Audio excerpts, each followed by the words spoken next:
All right, welcome back in today's Spotlight. Simmering tensions in the Middle East. Israel weighing how to respond to an attack that they believe Hezbollah is responsible for. It happened in a town occupied Golan Heights. The strike killing at least 12 people, including children that were playing soccer. Injured dozens more as well.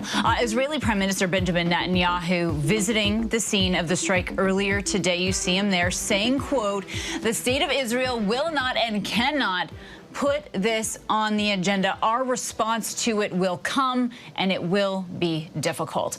Israel and the White House both placing blame on Hezbollah, despite the militant group saying it, quote, has no connection to the incident at all. I want to bring back my panel today. Joining us today is ABC News contributor and SiriusXM radio host Mike Muse, Democratic strategist Julie Radzinski, ABC News political contributor and former Republican Congresswoman for Virginia Barbara Comstock, ABC News contributor and op-ed columnist for the Los Angeles Times, LZ Granderson. I'm so happy to have you all here with us. So, Mike, look, we know that this tension along the Israel-Lebanon border there in the north and these ongoing operations, of course, that we're seeing across the Gaza Strip as well against Hamas.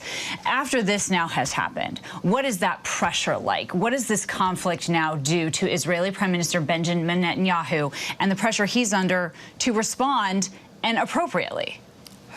Kane, are all great questions as this issue has gotten more complex and creates more of a powder keg and instability within that region because of the fact that Israel is already facing a war with Hamas, let alone now possibly entering into a conflict with Hezbollah and Lebanon, which Iran has already said that if Israel was to engage in a full-out scale war, they will face dire consequences. So then you will have to contest and deal with Iran coming up with that.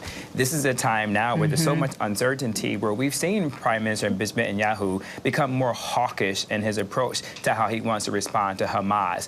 He is facing a very conservative wing within his party who wants to see them be more aggressive on the ground. And so the idea of when you come to diplomacy and diplomatic measures of finding a way out is much more unlikely when you look at some of the factions of his party going forward. It's really going to take a lot of intermediaries from other countries to get involved to make sure cooler heads prevail. But at some point, Kane, as I wrap, Israel's going to have to determine who they want them leading through this very challenging conflict. Do they still want Prime Minister Benjamin Netanyahu, or do they feel another prime minister will lead a much more complex and nuanced scenario that Israel is facing, unlike anything we've seen before?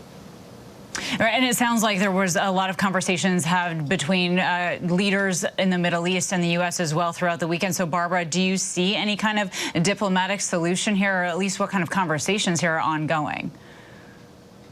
Well, I think it really does need to be more focused on the diplomatic. I mean, the White House and John Kirby in particular, pointed out that Hezbollah is responsible, that they have been firing on Israel, since back in October.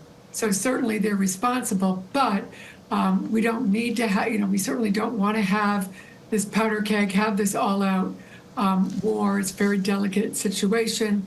And so while they have a right to respond, we do not need a dramatic escalation at this point, and we need to have much more diplomacy on all fronts, and certainly all parties hope that will be the case.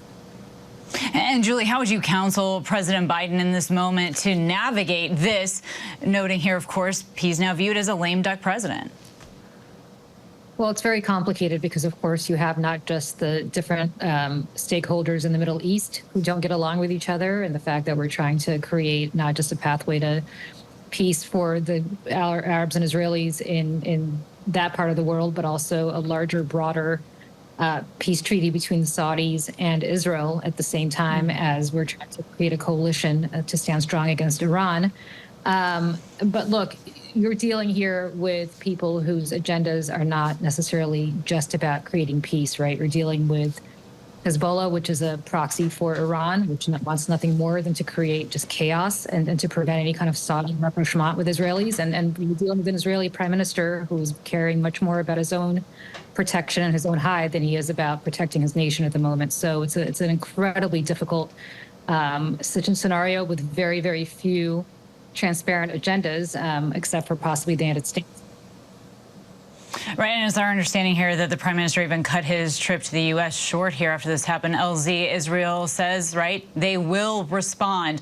What level of response do we think that we can expect here in the efforts to avoid a larger conflict in that region if possible? Okay, the last part of your question is exactly what's going to determine the response.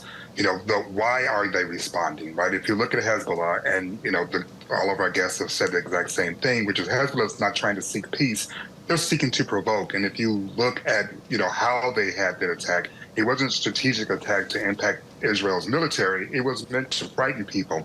And so it's important, and I'm glad that I've seen some responses from Israeli officials saying they do not want to escalate, because it is important that when the response comes, it isn't comparable to how they were attacked, because it wasn't meant to harm them. It was meant to strike terror. And I think you match that fire with fire and not escalate it. All right, LZ, Julie, Barbara, and Mike, thanks to all of you.